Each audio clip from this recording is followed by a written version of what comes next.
At ILC, we work to ensure that everyone can benefit from increases in longevity. A key area where this is important is employment in later life. And we really want to ensure that employment opportunities exist for all people, regardless of age, and that age isn't a barrier.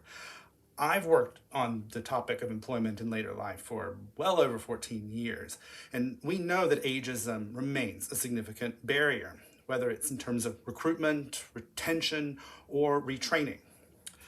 So we worked with the University of Kent and Free University Amsterdam in their project funded by the Economic, Social, and Research Council to investigate the extent to which ageism is playing a role as a barrier for older workers.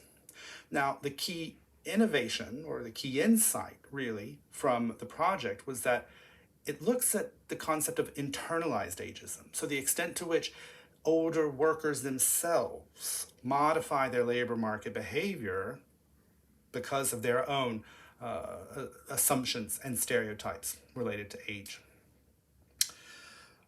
Much of the discourse, much of what you find when people start to employ these kinds of ageist stereotypes is a link between this inevitability of physical and cognitive decline that comes with age. And therefore, that has an impact on someone's capacity to work, for example.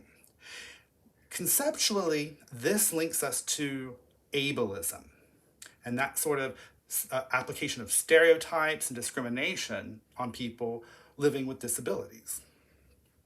So the research used interviews with managers and older workers themselves to understand these dynamics.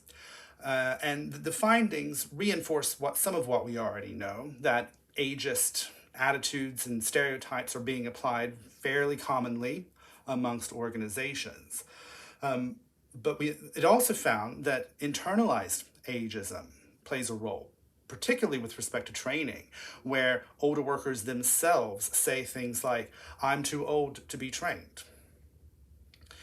When it comes to understanding the role of health and what organizations can do to foster health, there was evidence that organizations that were more proactive and had health-related policies were more supportive of older workers.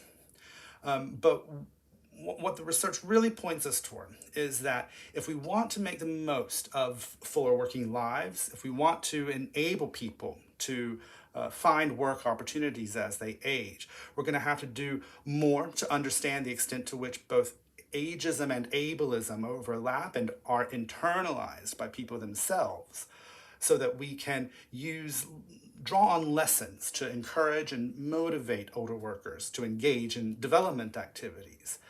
For organizations interested in promoting well-being and health, it's really key that the focus shifts away from being completely on diagnosing health conditions and facilitating returns to work in order so that they can create a more proactive approach to fostering an age and ability positive work environment.